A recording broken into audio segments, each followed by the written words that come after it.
we've already started, we've got a side hustle. Some of what I'm going to share, you may have given some consideration for, or given some consideration to already. It's possible that I'm going to share with you some stuff you've already given some thought to. It's possible I'm going to share some stuff that you've not considered. What we're going to talk about today is assuming you're like right at the beginning. And actually, the content I'm going to share with you is actually very similar to businesses that have been going for some time anyway, because actually I find that a lot of business owners haven't done the homework, right? In other words, they set up their business, they kind of fell out of a job, started doing whatever they do for themselves, didn't really give any great consideration to actually the business itself, just kind of started working for themselves, right? And it kind of grows from there. And a lot of them kind of get stuck at a certain point. And what we do as a company is we help business owners to achieve that next level. So we work with startup businesses, so people who are just about to start up, starting up, or have just started up. And we help those guys really develop fully fledged businesses. We also work with those businesses that have been around a little while, but maybe got themselves stuck at around maybe 30, 40, 50 or 60,000 kind of income or turnover mark, and we help those guys to sort of go to the next level, like 100 grand plus in turnovers. And we also help businesses that are already doing over 100,000 who want to scale that business and start to move that business into maybe the beginnings of a wonderful empire and heading towards potentially multiple hundreds or even millions of pounds of turnover. So the content I've got with you today, I do have some notes. I'm going to tell you that. You'll see me look down at my notes occasionally. This is literally the 5th talk I've done this week to different levels of business owner. And one of the things I pride myself on, as a club we pride ourselves on, is making sure that we only give the information that's relevant to the audience in front of us. Because one of the actual big mistakes, I suppose, or whatever, or big kind of trip hazards that potential businesses fall into is where they start to implement strategies or tactics that they've been told by other people, or they've read in a book, or a business coach, for example, and they don't really know whether or not it's the right strategy or tactic for where they're at right now. And sometimes they can fall foul of starting to implement or focusing on the wrong things. It's one of the reasons that businesses really struggle to get off the ground. It's another reason why some businesses get off the ground, but they really struggle to really create any kind of success as determined by you, whether that's revenue, a lifestyle, whether that's just doing the work that you absolutely love for people you love, for the lifestyle that you love. So I want to share with you. Am I on Spotlight, Trace? Because I've got a screen to share. Cool, nice one, guys. So I want to share with you a model, an analogy, right? And this is the absolute, honestly, it's the beginnings of your thinking about business, right? And most business owners never think about this. And what it is looking at your business and thinking of it very similarly to maybe like your car, right? Now, I'm not a mechanic, so don't panic, right? Because I'm not particularly technically minded myself. However, I'm going to use the mechanics of a car as an analogy for running a business, right? And as you can see, this illustration here is the rev counter, right? Now, your car can only produce so many revs, right? Does this make sense? So it can only go to 7,000, then it hits the red line and that's it, it's maxed out, okay? And of course, if you want to go any faster at that point, you just change gear. And what a lot of business owners never really work out is actually there's multiple gears in business as well. So sometimes, for example, you'll come on a webinar like this, and it might just be I don't know, how to be successful in business, or how to be a marketing guru, or how to do whatever. And the truth of the matter is, you may be in the presence of like what I would call, say, 3rd gear strategy, right? Does that make sense? But you're only actually starting out, which means we should be in kind of 1st gear, if that makes sense. What President Gore said when he described the situation. Sorry, George, I just had to mute everyone, so you just need to unmute yourself. Muted everyone, including me. I did. I couldn't unmute. No worries. Sorry. That's fine. So when we're looking at this rev counter in 1st gear, right? So if you're in 1st gear in your car will go in 1st gear from 0 miles an hour to, I don't know, let's say 30 miles an hour, depending on what car you own, right? Okay, let's say 30 miles an hour. 2nd gear will take your car from, assuming you take the 1st gear up to 30, would take you from 30, might take you up, I don't know, 45, 50, whatever, depending what sort of car you've got, right? 3rd gear, 4th gear, 5th gear, 6th gear. And what's important to understand when we're looking at setting up a business, it's a little bit like pulling off the lights in the car. If you try and pull off the lights in, say, I don't know, 4th gear, 5th gear, or 6th gear, for example, you're either going to stall completely, or you're going to really struggle to get any kind of momentum behind the activity that you're doing.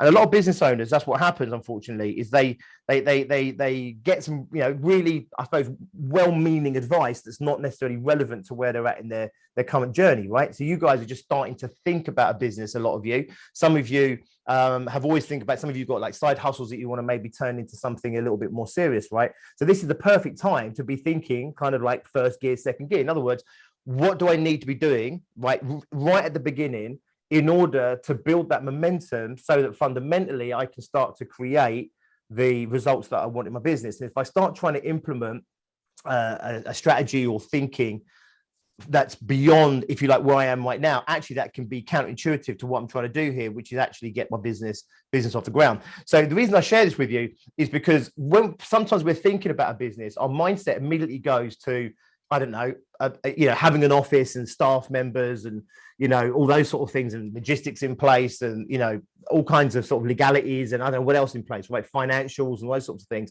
And it can be quite scary when you think about setting up a business, if you're thinking about a business, a proper business. Actually, if what you're looking at doing is setting up a business and assuming that this is a sort of self-funded business. In other words, you're not going to go out and get millions of pounds of investment and you're going to start with tons of staff and everything else. Assuming this is something where you're going to organically grow this business, it's going to start with you, right? And it's going to start with you on your own. And actually, there's certain things that you need to focus on in order to give yourself the best chance of creating a successful business. And there's certain things which you'll have to think about just a little bit later, right? So just like your car, if we're trying to implement too much, fifth gear, sixth gear strategies, and we're in first gear kind of territory, then we're just going to actually be slowing ourselves down and holding ourselves back. So I want to share it with you because actually that will probably, will put into context what we're talking about today, which is about this right at the earliest first stage kind of thinking, right? And what I want to do with you today is really, I suppose, like feed that curiosity if you're just curious, right? And maybe get you to see that it is a real valid option for you. If you've got a side hustle, I'm hoping it will be the beginnings of you looking at how you can take this into being a full-blown business, right? And if it's something you've always wanted to do, but maybe you've been scared or it hasn't felt like the right timing, hopefully maybe what I'll do here today is show you what you can do when the timing is right for you, right? So this is right your business engine. So we talked about the rev counter, just like in your car, right, where you've got the rev counter.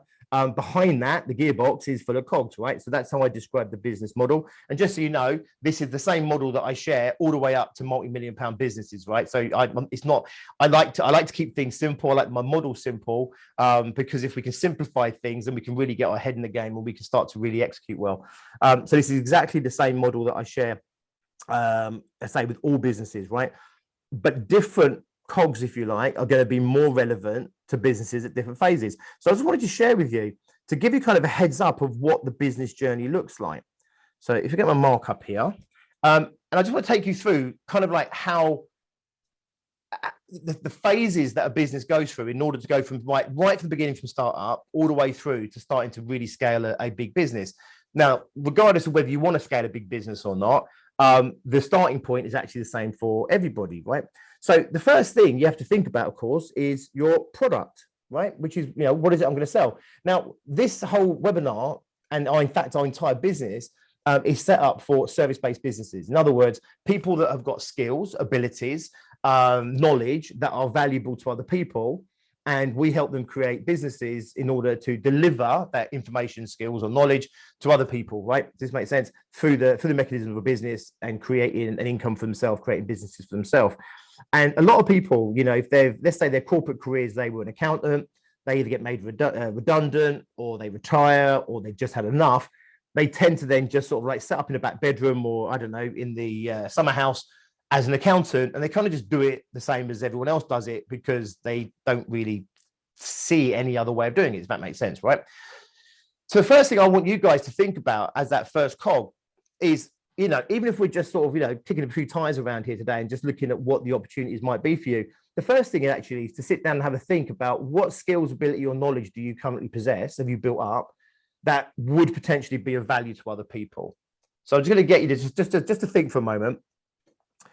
I spoke to my cousin, funny enough, who spent 20 years in the police force, and he's come out and he's moved into something that's like a natural progression. I was saying to him, do you ever fancy, like, do you ever fancy like set up your own business? He goes, I'd love to.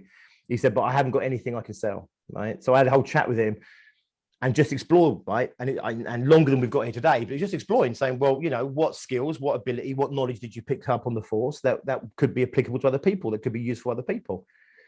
And it's he was high up, right? He was high up in the station, and you know, he was, you know, responsible for recruitment, team management, morale, obviously, and all kinds of things that are very unique and special. He was in the armed responses and stuff like that as well, right? Armed response team.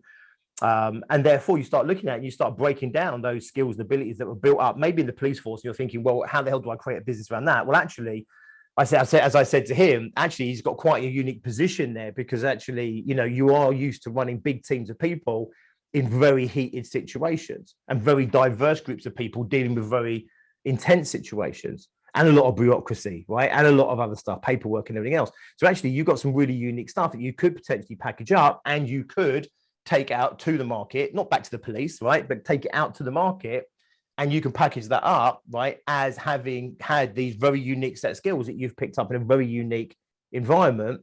And it gives you a unique take on something, whether that's leadership, management, whatever it might be, right? So have a little bit of a think for yourself, right? Because a lot of people think they would love to run a business, but they're always thinking it has to be some sort of transactional business, maybe, right? Like, you know, I have to sell something, or I have to, you know, I don't know, a shop, I don't know, a print shop or something, right? Or maybe even thinking like an online business. Actually, you know, the vast majority of businesses in this country are service-based businesses. They are people, skills, ability, and knowledge, delivering those skills, ability, knowledge to other people or to other businesses. And that's what they've created their business around. So the first thing is to really think about this, because if we just roll out and just set up a business and we just set that business up, for example, we just go out and say, right, I'm going to go and do HR. We're looking at there, right? I saw Jacqueline mentioned HR there, right?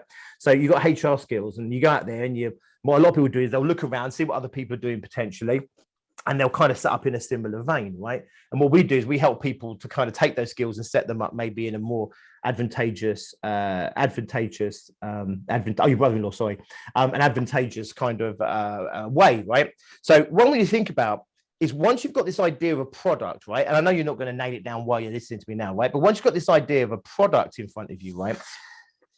Then what you're looking at there is you're starting to then think about price. And this is what everyone does.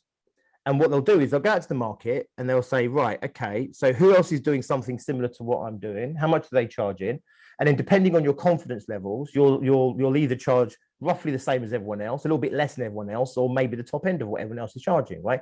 Depending on your confidence, depending on your self-esteem and everything else, right? And, you know, you'll go out there and price. And that's how most people price. Now, actually, one of the things you want to do if you're setting up a business is you do want to be able to charge more than most other people, because the truth is most other people find themselves getting trapped, right? They end up working really hard, right? So if we're looking at taking a side hustle and turning it into something like more, what's the word, like bona fide as a business, or whatever you want to call it, or full-time business, what you don't want to do is create a nightmare for yourself. And if some of you guys here are sitting there thinking, you know what, you know, I really like the idea of doing something different. I like the idea of having a business on the side, or I like the idea of having a business that can make me money. But I'm assuming you're not picturing this nightmare scenario where you're working 50, 60, 70 hours a week and killing yourself and everything else, right? That's actually the reality of what most businesses end up like. We work with 90 plus 95 business owners at the moment in our club, membership club. And we pick up a lot of those businesses, and that's where they're at. They're working really, really long hours. They're making an income, they're making a salary, right? But they haven't worked really, really hard for it. And they really struggle to then grow from there because they haven't got the finances in the business. So whilst I know the money side of setting up a business can sometimes feel like, you know, like that's not the reason you want to set up a business, right? It's for the money. Okay, you want to set up a business because you want to go out and, I don't know, contribute to society, or you've got skills and ability that you just feel the urge that you want to go out there and you want to share with other people. Actually, the one thing we say to all our business owners is you want to get the money right up front the best you possibly can, right? And then once you get the money right in a business, actually you can then forget about the money to some degree, right? You can then go out and really focus on what it is that you really want to do, right? Which is to go out and serve and help people and you know that the money's taken care of because you built the model in the right way. Now, I can't go into the whole of that. It's way too much information and content for an hour. But what I will say to you is one of the biggest influences into your ability to create either the lifestyle that you want for your business or the freedom for your business, or whether you want to create a real kind of scalable business and you want to create maybe something a little bit bigger, maybe even that business empire. Pricing low, which is what most people do, right? Or pricing averagely is actually one of the biggest traps that people fall into. So you actually want to be able to charge more, but what you don't want to be doing, of course, you don't want to be ripping people off. You don't want to charge more than you're worth and anything else. What I do is I help people to take those skills that they've got and I help them to make them worth more, if that makes sense, right? It's a bit like art. You know, if I did a painting and put it up on, I don't know, eBay or something, I could probably, I don't know, could I sell it? I probably couldn't even sell it at all. If I could sell it, I'd probably sell it for a tenner or something, right? If I was lucky. If I was a sought after artist, right, my painting may be just as good as their painting, but if I'm a sought after artist, there's enough people that want my work and I'm in demand enough, then people would pay thousands of pounds, tens of thousands of pounds for a painting that's very similar. If it's a priceless work of art going back, you know, hundreds of years, they might spend millions and millions of pounds on that piece of artwork. So who's determining whether a piece of artwork is worthless or priceless? It's based on the value that the people that want it place upon it. So actually, if we're looking at creating a business, one of the first things we want to look at is rather than just saying, right, I'm going to do accountancy and I'm going to go out and just do accountancy for anyone. What we want to do is say, right, okay, so these are the unique special skills that I've got. Yeah, I can do accountancy, but so can everyone else, right? What is it that I can uniquely bring to this, my unique experience, right? If you've got 20, 30, 40 years of experience behind you, right, life and corporate and everything else, that's a lot of experience that you can bring to the table that is more than I just do your accounts. Or if it's HR, more than just doing HR. A bit like my cousin who is a police officer, right? It's more than being a police officer. There's 20 odd years of being a police officer and all the stuff that he's gone through, the experiences that he brings to the, or could bring to the table behind the product, right? And the product's commodities, like a glass is a glass, right? But actually what the glass is worth to someone is actually everything else that goes in to make that glass unique, makes it valuable to the individual. So actually, when we look at our cogs here, instead of going to price, the next thing you want to look at is actually customer. So you want to think, I've gone straight to my razor as always. You want to go to customer. So before you think about how much is your product worth or how much is your skill worth or your knowledge worth, what you then look to is saying, right, actually, who is my knowledge or my skill? Who is that valuable to? Who is that valuable to, right? Who is that valuable to? So if I'm a, you know, an example I use, I haven't got a coffee cup. I have got a coffee cup today, actually. So this cup, right? So I always say this, you know, this cup, you can buy a cup for pennies or you can buy a cup for pounds, right? What makes someone spend 10 grand on a mug versus £1 for a mug, right? They both hold coffee really well. They both do the job really, really well. It's the differences that make it desirable to me as an individual that make this one worth more. For me, it's the fact that it's for my kids and it reminds me that I'm a good dad, right? So for me, this is priceless, right? There's no money that I would sell you this mug, right? There's no money. I don't know what it costs them, probably 10 or 15 quid, but it's priceless to me, right? Does this make sense? Whereas another coffee cup doesn't mean anything to me, right? 50p. So you want to be worth something to people. You want to be, and you are, and you're more than just a commodity. You're more than just a coffee mug, right? What you are is you're the coffee mug that holds coffee well, but you have other stuff in there that is uniquely unique to you.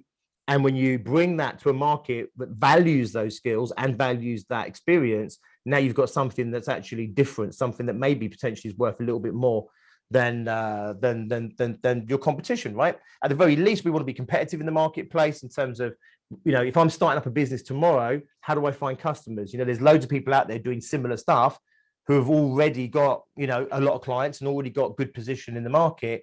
How do I immediately go out there and compete? Well, you can't compete if you're just another mug, right? Or just another coffee cup. You compete by doing it slightly different. You do accountancy, but you bring all this experience that you've built up over life and you bring it to the table. So once you've worked out potentially, and the questions I tend to ask, right, for example, are who values what you do or who would value what you do, right? As in all businesses need HR, but which businesses would really value your specific brand of HR, your skill set I'm locked onto HR now because someone put it in the chat. This is what I'm like, honestly. I'm like a magpie. If you say something, I'll just lock onto it for the next hour. But any other business, right? I don't know if you're a budding web designer or whether you're an accountant, whether a financial advisor, whether you could be a coach or a mentor or any other kind of business that you fancy setting up, right? A lot of business, service-based businesses are like consultancy-based. You take your knowledge, you take your ability, you package it up and you take it to other people and you impart it on other people, right? And if they value that, then they'll pay for it. So, you know, who would value what you do the most? Who's willing to pay good money for that, right? Who's willing to pay good money? Who's easy to work with is another great question, right? Who's easy to work with? Because I promise you, not all customers are the same, not all clients are the same. And what you don't want to do is set up a business and have a load of headache clients, right? You'll have some headaches, you can't avoid them all, right? Because they're in disguise sometimes. Sometimes you don't see them coming, right? So you will look at who would be, right? And when I say who, I don't mean just the individual. I'm thinking, you know, if we're looking at a type of industry or a marketplace, for example, if you've got an affinity for engineering, you know, you've got an engineering background, you just understand engineering, you speak engineering language, those sorts of things, then it makes sense to potentially look at engineering, right? But then what particular aspect of engineering or what type of engineering firms would be best for you? And there's a whole lot of other questions actually that I do go through with people, right? But I won't go into me with that because we'll spend the rest of the time just on that. But you get the idea, right? Rather than going from, I'll just do this thing that I have, these skill sets, and I'll go and just charge what everyone else is charging and hope that I get some clients, you give some real thought, right, into who would I actually sell to, right? Who would I sell to? The next question then is price, you see. Then we go to price, which is, okay, now I know my product, now I know the customer, and I know what value they would place on that. In other words, how important am I to them? If I'm a nice to have, then I can't charge very much. If I'm an absolute mission critical service to these people, where their very livelihood depends on my ability or my skills, or their goals depend on my skills and ability, then clearly that's going to be worth more money to them, right? And we can work out what's that price, right? What's that price? And I know I talk about price straight out the get-go here, right? Because it is so important, right? And I know it can sometimes alienate people a little bit because they don't want to be thinking about that side of the business sometimes at the beginning. The reason I talk about it is because actually not thinking about money up front is actually one of the traps that really gets people caught up living the nightmare rather than the dream that maybe they set up to do. But a couple of things that raising prices does do, right? If you can charge decent prices, what it does, it actually makes you, well, if you get your customer right, this is the important part, right? You get your customer right, it enables you to raise your prices. If you raise your prices, it enables you to be able to invest that money into either your time, so you can, you know, potentially outsource, get other people to do some things, and then you can buy back some time for yourself, or you can invest that into other people so that you can start to grow and scale that business. Otherwise, you get trapped, right? It's just you delivering in your business over and over and over again. And again, if that's the sort of business you want, that's okay.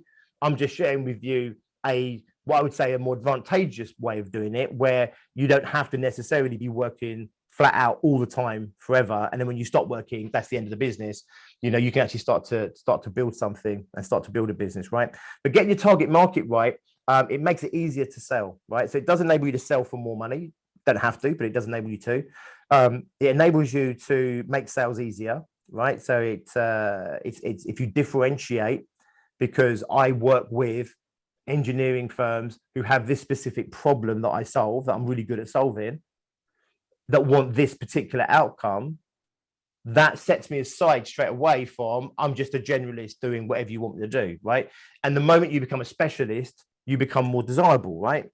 And that desire means you're more competitive, which means you can actually, you know, outsell some other people that might be also going for that piece of work. It also enables you, as I keep saying, to sell for more money. It makes marketing easier as well, right? Because if you're trying to, let's say you're an accountant, I'll stick with accountancy for now. If you're an accountant and you do accountancy for everyone, one of the things that happens.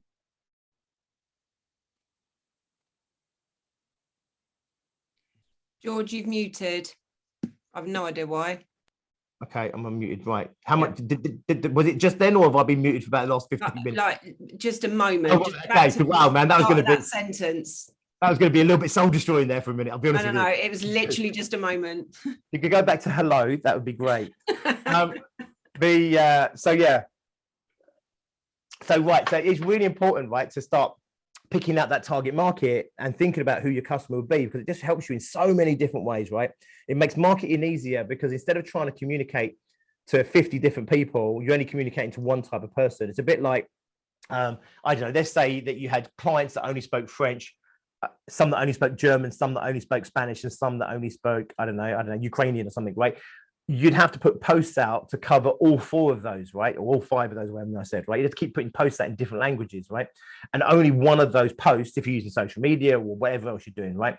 If you're doing leaflets through doors or anything like that, right? Picking up the phone, you'd have to do so much work because you'd have to keep repeating everything, because only one in, say, five things would be relevant to one particular type of person. When you choose one, like French, everyone getting the analogy here, by the way, right? I don't mean literally French. What I mean by French is French would be engineering, or French would be, education establishments or healthcare or something like that, right?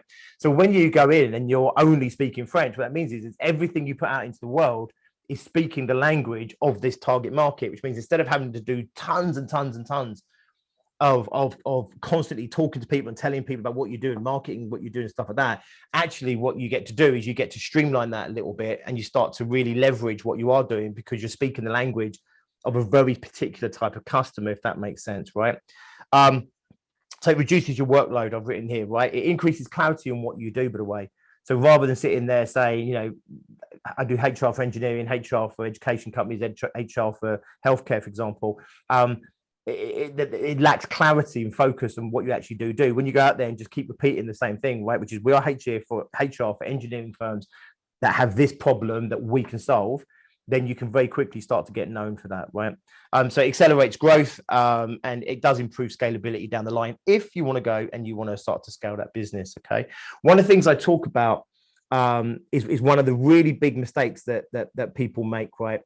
And again, I'm going to talk about mistakes all the way through this, right? Because, for you guys, if I can catch you early, and for some of you, if you do go off and create these businesses, I want you to avoid as many of these mistakes as possible. So hopefully some of this stuff will stick in your head, and, and when you're about to go down that path, you'll remember George, and you'll hopefully steer clear of that one, and will save you a lot of effort, a lot of pain, and a lot of potential misery. But one of the big mistakes that people do is, if you set up a business, you don't want to set up a business, I'm sure, right? You're not thinking, I want to set up a business that is mediocre, that has mediocre products, that does a mediocre job, and therefore I'm happy getting mediocre clients and getting paid mediocre money for it, right? I can't believe that's going to be fulfilling for you, right? Does that make sense? You want to do the best you possibly can, right? That absolute best you possibly can. Now, here's what a lot of businesses fall into the trap of, right? Because they don't think about pricing, and because they don't think about charging their worth, if you like, the trap they fall into is actually they start delivering 5-star service, but they're selling it at 2-star prices. And what that means is you get completely trapped in your business. What it means is you're basically over delivering, right? You're working way harder than what they're paying you. Does that make sense? But you wouldn't want to give a 2-star service, so you keep giving 5-star service because you can't sleep at night unless you're doing the best you possibly can. So the reason we have to charge our worth, right, is actually because if you want to give a 5-star service, you need to charge a 5-star price, so that you, right, number one, just so you know, so you feel good about the work you're doing and you feel rewarded, because that will wear very thin very quickly if you feel like you're not making the money you should do. But number two, it enables you to continue to do the really high 5-star service that you want to give people, because there's not that big disparity between what you're charging and the amount of hours you're putting in, which inevitably will cap out your business and create this, as I keep calling it a nightmare, right? But it's where you're working like way harder than you should do for way less than you could, right? And I'm not here to try and get more money out of your customers that you're not worth. What I'm here is to try and help people be worth more to their customers. That's what I'm always about. A way of looking at that, right? When we're looking at how much is your product worth, I want you to think about, I don't know, for example, flights, right? Flying. So if you imagine, if we fly from, I know, London Heathrow to New York, eventually when the plane takes off and we actually get there, right? So if we fly from Heathrow to New York, right, we can fly either economy, we can fly business, or we can fly first class, right? Economy might cost us, I have no idea, by the way, but let's say economy costs £500 to New York. Business would probably cost, I don't know, £2,500 to New York, and first class might cost £5,000 to New York. all those seats get you to New York just as quickly and just as safely as the others. Like, you're no safer in first class than you are in economy. Does that make sense? This isn't the Titanic, right? So therefore, and you don't get there any quicker because you're in first class, because you're on the same plane. So actually, why would someone spend, you know, £5,000 for a ticket on a plane versus £500 for a ticket on the plane? It's because of all those extra things that are worth it to them. Now, for some of us, it's never going to be worth, like, there's nothing that BA could do to make flying to New York worth £5,000 to us, right? So we're never going to pay that. So guess what? We're not first class passengers, and BA doesn't try and sell us first class seats. What we do often as business owners is we give a first class service, but we sell it to economy passengers. And economy passengers can't pay first class seat prices, so we sell it to them at economy. So what we end up doing is selling first class seats, £5,000 seats for £500. This makes sense. And we get trapped, and it's impossible to grow a business like that. You know, if you were a car company, for example, like BMW, you can't sell BMW 5 Series for the price of a Ford Focus. It's impossible to do, right? Yeah, everyone would love a £50,000 car for 15,000, right? But the business couldn't sustain that. But in service-based businesses, what we tend to do, because we're not making something, we haven't got costs in building the car, for example, the way we compensate is we just work twice as hard. Does this make sense? And I don't know where you're at in your personal life and that, but I'm willing to bet that you don't mind working hard, but you don't want to work really, really hard and not get the rewards for it, right? And in fact, I'm not sure at any point in my life where I was happy with that kind of transaction, okay? So what I want you to think about, again, is thinking, right, how important these first 3 cogs are in understanding the value of your product. If it's a first-class product, you need a first-class, right? First-class product, we need a first-class customer. Then we can have a first-class price tag on it. Does this make sense? The next thing we have to do is we have to sell it. That's the next problem, okay? So what's interesting, hopefully you're starting to see, is as I go through these cogs here, right, what you'll start to see is you don't have to think about everything all at once, which is massively overwhelming. You don't really need to give too much thought to systems, processes, and finances as a one-man band starting up a consultancy or starting up a service-based business on your own.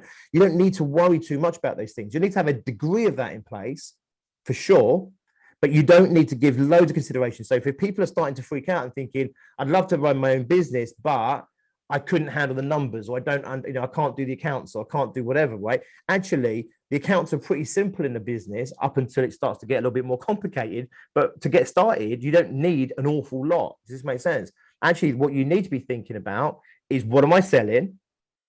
What am I selling? Who am I selling to? At what price? And how do I sell it? That's actually what you need to be thinking about at the beginning. Does that make sense? And then as you get better at business, as you develop your business, that's when you start to learn the other skills that are important, and you will need them. But don't be put off by the fact that, I don't want to take on people, or I don't know anything about marketing, or I don't know anything, again, about finances, right? We don't need to worry about that just yet, because actually those things are things that are going to become a problem later down the line. They're things that we need to solve, problems we need to solve, but just not right now. And that's what's important. So when we're looking at sales, right, the truth of the matter is, as soon as I say sales, I'll be interested to see actually how many people here have done sales in their previous jobs. Actually, that'd be really interesting to see if you've had sales experience at any point, right? But one of the things that you have to get your head around really early on when you set up a business is that you have to understand that you are actually never will. Margaret, yeah, okay, cool, interesting, right? Sales is absolutely it's more important than actually being good at the thing you're selling. It really is, right? In fact, a lot of people, they spend so much time and energy trying to be so good at what they actually do, HR, accountancy, consultancy, whatever it might be. They spend so much effort in terms of, excuse me, and trying to get better at that, thinking that if I'm just a little bit better at accountancy, a little bit better at coaching, a little bit better at whatever it might be, right, then I'll be able to have a successful business. Actually, what we're doing here is taking skills you already possess, right? These are skills you possess, these are experience you've already got, knowledge you've already got. We wrap it up into a product, and then actually comes back much, much more down to your ability to be able to go out and sell it, right? It's much easier to sell when you've given real consideration to your product, and you've given real consideration to the market, and you know where you're positioning yourself in terms of the value that you bring, in terms of, I don't just do HR. What I do is I help businesses that have HR issues to grow their businesses and create the life that they want for themselves. That's more valuable than someone that comes in and just says, I just do HR, for example. So I hope that makes sense. So quite a few of you have done sales. Okay. Now, again, for some of you, you might be thinking, never again. I'll be honest with you, both me and Tracy, when we set up our business together, both of us had a belly full of sales. I'm not going to lie, right? We were kind of had enough sales. We were done with sales. And then you set up your business and you realize, okay, I now have a sales job again, right? No one else is going to sell it for me. I've got to go out and sell, right? And something really interesting happens when you're selling your own product, right? Actually, it's nowhere near as bad as selling something that maybe you don't believe in or something else, right? So if you have in the past done sales and you feel like a bit done with it, it is a different experience when you're selling something you truly believe in and something that you're really proud of, for example, right? However, it does come with challenges, and you're absolutely right. Someone said here, you're always selling. I can't remember. I did flashed up really quickly, but you're absolutely right. Okay, you're absolutely right. We're always selling on something. We're being sold on an idea. We're being sold on a concept. We're if you were a manager in your past life, or if you're a manager right now, for example, you're selling ideas to people all the time, right? What we're doing here is taking that and saying, right, sales, actual, like go out there, target a market, find a market, make contact with that market, and then sell the value of what that we bring to them, right? It's one of the things that a lot of people shy away from setting up their own business. They either set up their business ignorantly without knowing they're going to have to do sales, then try to avoid sales and then get stuck in their business, or they realize they're going to have to do sales, don't want to do sales, and then avoid setting up the business in the first place. Actually, right, one of the things we really help people do is become really good salespeople, and it's not by being a used car salesperson. No offense if anyone here was one or is one, and not the foot in the door trying to sell your vacuum cleaner heads or something. That's not what it's about. Actually, it's about really supporting and helping someone in understanding what their problems are and how they can solve those problems, and then position yourself as a person to solve them. Right? That's kind of the premise of what sales is. It's a little bit more into it than that, but that's the premise as the psychology behind the way that we sort of teach selling and stuff like that, right? So once we've got our sales, I'm going to take you through this model. Once we've got our sales in place, okay, here, then we got delivery. So delivery is basically where you're in front of your client doing whatever it is you do, right? Or you're, at home building whatever it is that you're building for your client, a website or marketing plans or marketing strategies or whatever it is you're going to be doing, okay? The delivery, we don't need to worry about that too much, right? Actually, as your business starts to get bigger, we do look at things like making it more efficient, making it a little bit more effective and stuff like that, right? That does become increasingly important. Initially, at the beginning, as long as you've done your work right and you're pricing your product in accordance with the level of the service you're giving, right? 5-star product, 5-star price, 5-star client, or 3-star, 3-star, 3-star. There's no rules on this, by the way.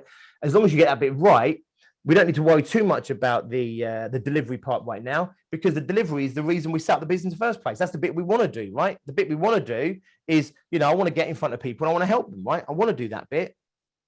Does this make sense? That's it. This is a one-man band business, right? You need to do a little bit of marketing, but it's not tons and tons, right? But a little bit of marketing. You need to be out there talking to people, getting people to recommend you and stuff like that, right? There's a few different ways we tend to get businesses start up. One is through referrals. So once you start talking to people in that chosen market, you then get you ask those people to pass you on to talk to other people and so on. So networking, basically. Or you go to actual physical networking, so groups that have been set up by other people, where you go meet your client in a room with a coffee and you talk to them. Or LinkedIn, right? LinkedIn's a really, really, really big thing. I don't know if you guys are on LinkedIn or not, but LinkedIn is the world's biggest database, right, of business owners and businesses and all the staff within businesses. In the old days when we did sales, getting a list was really hard, right? Getting a list of names to call or contact was really hard. LinkedIn does all that work for us.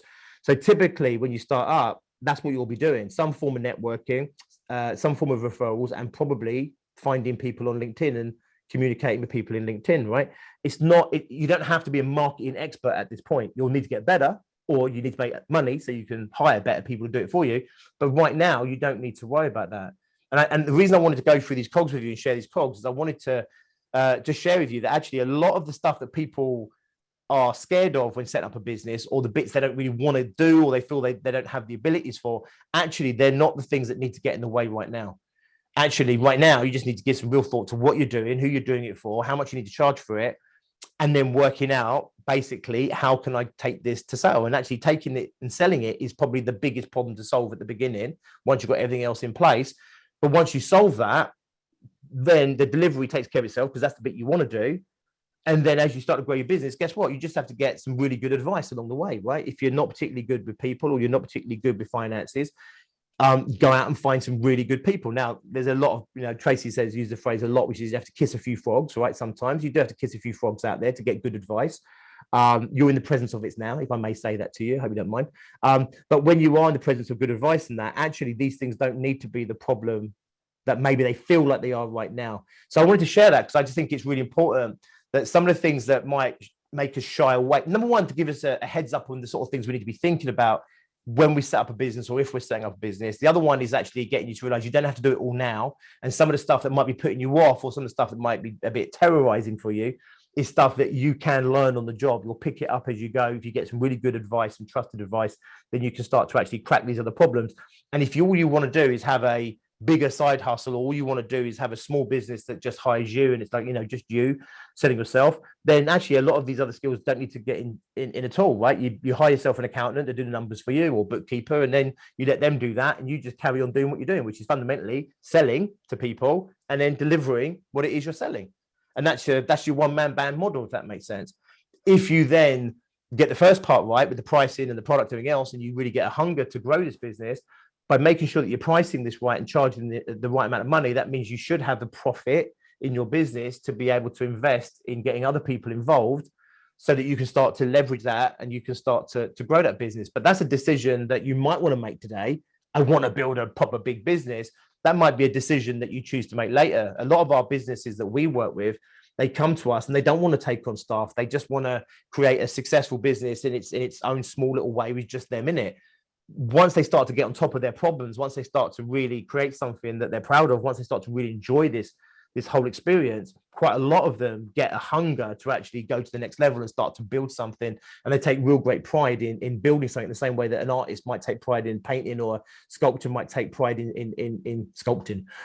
Business, you take pride in building something that does good for other people and all these sorts of things. And again, if you want to build an empire, you want something to hand on to your kids, or you want something to sell or whatever, you have to start in first gear anyway. So it doesn't matter that you've got this huge long journey ahead of you, right? There's unlimited gears that you can utilize in growing a business. Right now, we just think, right, first gear, second gear. That's all we've talked about today.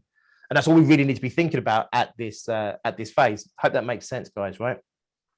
So if you've got questions, make sure you get the questions in. Tracy's collating questions and we'll do a little Q&A in a moment. I just want to take a few minutes, right, if you don't mind, just to talk to you about an event we've got coming up. And this event, is it here? No, I'm trying to find where I've got my little slides, so I'll share them with you. Okay, cool. No, that's not it either. All my slides look the same. Hang on. No, that's not it. Where have I put it? There, right, cool. Thanks. Slick as anything. Okay, right, guys. So we've got a longer event. This is really an introduction. There's only so much I can do in an hour, and we've got some question time in there as well. So really, 40 minutes, whatever I've had. So I just want to give you an overview today to maybe hopefully whet your appetite into what's possible out there for you, maybe what the next steps might be for you. If you are actually really interested in setting up a business, or you're in the process of setting up a business, or you've got your side hustle, for example, and you want to take that side hustle and turn it into a kind of a legitimate full-time business, for example, then we've got this event coming up, right? Tracy will drop a link in the chat, right? Please follow that link. It is £20. However, every penny of that goes to our local food bank. Okay, so we don't take any of that at all. It all goes to the local food bank. It's something we support locally here. We've given it £2,000, I think, this year already, or certainly recently. So we do charge £20, but it all goes to charity. But you can spend longer with me, right? So it's 3 hours, and during that 3 hours, we're going to go through a number of main things, right? First of all, I've touched on it. I've talked about it a lot, but we haven't gone really deep because we can't, but we've got more time, which is really, how do I choose a target market, right? So in other words, what are the practical steps to solving the problem I kind of set you right from the get-go, right? Which is who's going to be the best market for you to take your product to, right? So we're going to help you with that. We definitely help you charge more than your competition, right? So we go a lot more deeper on things like what we talked about today, right? The concepts of, how to make you more valuable to the marketplace, right? And stuff like that. So we're going into a lot more detail with that. And lead generators. So, at the end of the day, the first thing you're going to need, once you've got your product and once you've decided who you're selling to, the very next thing you've got to do is you have to go out and you have to find leads. Leads, if you're not in this sort of language, right? Leads are literally just people who might want to buy what you've got, right? You have to go out and find that. So we give that right up front because those things are really, really important. I've touched on it today when I talk about LinkedIn and stuff like that. We're going to give you a lot more information on those things because that's what you really need in order to really get started, right? And we talk about 100 grand, right? And that might be way more than you think you need in a business, but actually, we kind of say, like, you know, like real business sort of starts at around 100 grand. From there, you can either start to build the lifestyle that you want to build, or you can start to invest that money into growing your business, if that makes sense, right? So please do get yourself booked on that. Tracy's put the link in there. You can see it on there next to TM. Would love to see you on there if you are, you know, if you're a little bit more than maybe just curious at the moment. If you're really thinking, you know what, maybe this is the time to do something, or if you're definitely thinking this is the time, or you've just done it, or if you know someone, for example, as well, right, you'll get this link sent through. We'd love to see you or them on that. Tracy, I'm going to leave it there. I could talk forever and ever because there's so much stuff I want to pass on. There's only so much I can do. Let's go, and if you give us questions, Millie. I'm trying to go back to a question from Hillary. There it is. I really like this question. So I'm going through and answering questions as we go. But this question from Hillary: my challenge is timing. I'm concerned about the economy. Should I wait? I think that's such a good question. It's actually, that's a brilliant question, right? I nearly talked about the economy, and I thought, no, let's not start on a depressing subject, right? I did need to talk about the economy. So here's a thing. This, obviously, we've got 95 members at the moment, some of which are just starting out, some of which have been going for many, many years, right? And it's the same message I give to everybody. Yes, the economy is wobbly at the moment. It certainly looks like that's going to get a little bit worse, right, as we get through summer, certainly into autumn and winter and stuff like that. That does mean that there are certain extra risks. For example, if you're currently in full-time employment, there's obviously a risk to leaving that full-time employment and setting up your business and stuff. The real risk actually is the fact that it's just a little bit harder to sell than it was. It's not going to be impossible to sell. It's just a little bit harder. So as long as you do the right things, and as long as you put in best practices around sales, and again, we'll talk about this on this event actually, then there's no reason why you still can't go out there and be competitive and win business and launch a business business coming up. There's 5.5 million of us in the UK at the moment, small businesses. Oh, so 5.5 million businesses, the vast majority, 99.2, I think it is, percent of those are small businesses. We're all going to go through the same thing. We've got 95 members, and we all say the same thing. We're going to go through it together.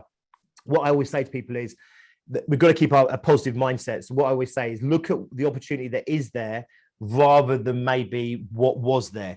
So rather than looking at, you know, and it's hard not to, by the way, looking and saying, well, 2 years ago, there was all this market, or, you know, in come autumn, you might be thinking, well, in spring, there was all this opportunity, and now there's only this much opportunity. So instead of looking at the bit that we haven't got anymore, we have to stay focused on the opportunity that is there. And it's a big mindset game, and everything else is just saying, you just need to do it a little bit better than maybe you would have done it before. So in a really booming economy, you can get away with being a little bit lazy around sales. You can get away with some other things. In a tighter economy, you just need to be a little bit sharper, a little bit more in your game. And that's fundamentally what we help people with. If we're waiting, I don't know how long we're going to wait, right? Is this a full-blown recession that's going to... And we started our business, something me and Trace, actually, in the last proper recession, full recession. If you're going to wait for the recession to pass, is this a one-year blip? Is this going to be, you know, multiple years or whatever?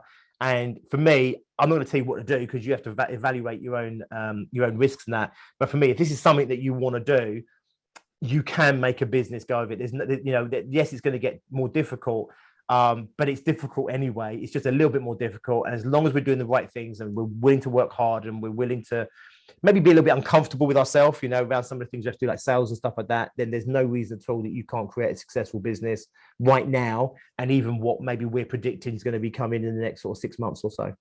Hope that answered the question.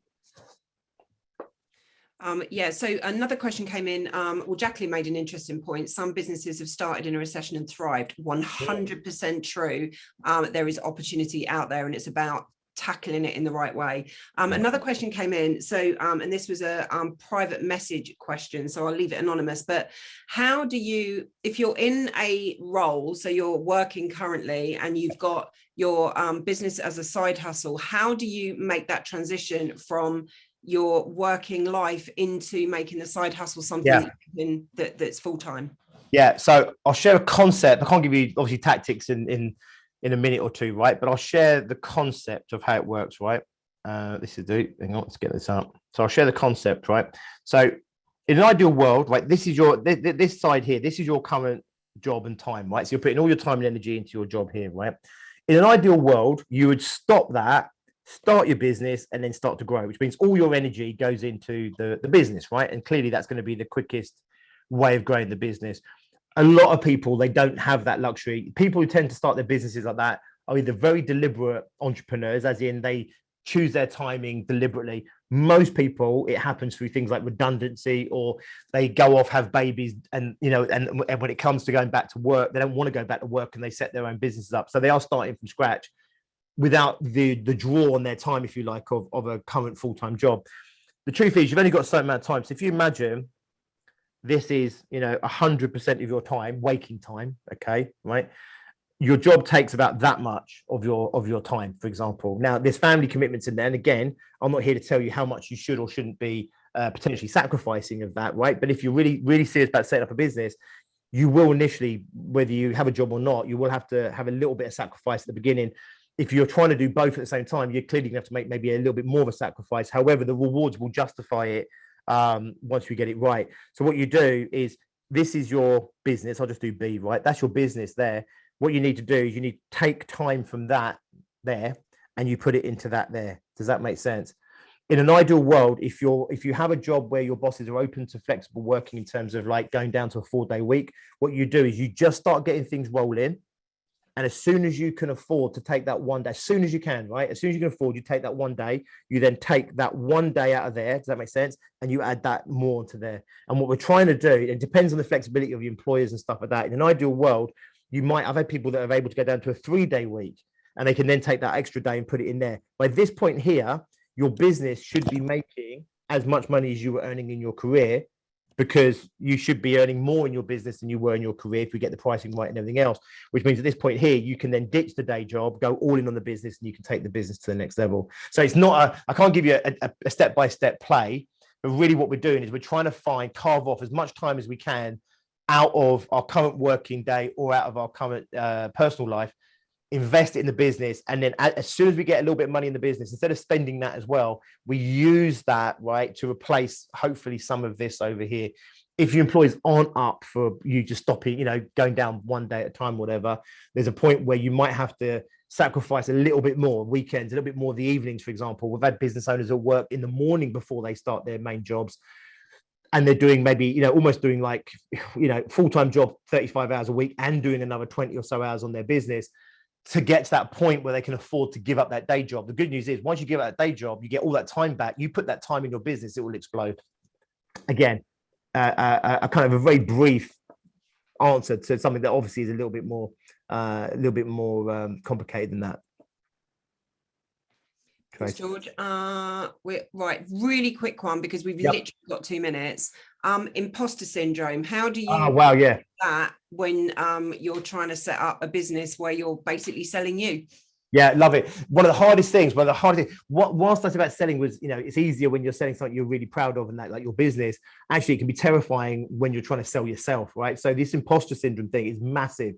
In fact, they did research on this, and it was 80, I think I might get this wrong, 85, I think, or even 90% of all senior management, right, suffer or self-identify as having imposter syndrome. Imposter syndrome is a really interesting thing. When you understand what imposter syndrome is, it's a bit like understanding what fear is. We don't have to let it get in the way. Like, we're going to experience it. It's going to be uncomfortable, but we don't need to buy into it. So actually, really, really quickly, what imposter syndrome is this idea that I'm going to get found out. This idea that I'm above my station. I want you to imagine for a moment, if your mum's still alive or whatever, right? And my mum passed away just recently, right? But even at 50 years old, when I went home to see mum, I was still about 15 years old. Like she would treat me like I was 15, and I would feel 15, right? And even though she knows I'm an adult, she never really saw me as an adult, because she knows my whole history and whatever, right? Well, that's partly the same with ourselves. We know ourselves so well, so we know all of our flaws, and we know all of our weaknesses and our fears. And if we're crying in the mirror before we go into a big meeting, we know that, right? And then we go into that meeting, and then we're feeling like, oh my God, I'm a fraud or whatever it is, right? all it is because we have real deep access to all of our own vulnerabilities and all of our own flaws. And therefore we're treating ourselves for who we used to be, or we're treating ourselves for the weaknesses that we have, rather than seeing us for who we really are today, which is how the rest of the world will see us. So when we have imposter syndrome, it's almost like, it's a crippling thing. We have to go and do some therapy on it, kind of thing. For most business owners, actually, it's something that you accept that's there in the background. You don't allow it to get in the way. And what you do is you're continually proving to yourself that you are worthy. You're by going out there and you're being the really compassionate voice in your own head. You're being the supportive person in your own life, where you understand what it is, right? Okay, I get this. This is just like fear. Fear kicks off. I can either surrender to my fear, or I can just accept that I'm going into something new, and therefore I'm going to feel a little bit fearful. Really, really common. Not up to 90% of senior professionals suffer with imposter syndrome. I reckon about 80% of my club probably have it in there as well. It's almost part and parcel of really pushing and really growing ourselves as human beings and ourselves as businesses. And I said I was going to finish at 1 minute 2. It is 1 minute 2. Amazing, George. Thank you so much. What a great event. I can tell that we could have gone for another hour. There's so much to cover and so much amazing information. But unfortunately, we have to draw a line there, I'm afraid. So thanks so much, George and Tracy, for joining us this evening. Thanks for hosting such an amazing event. Incredibly interesting, incredibly helpful, and hopefully all the members found it as helpful as I did, actually. And of course, thanks to all the members for joining us too, and for all of the great questions. Hopefully you found it helpful, and hopefully it will help you build your businesses in the future.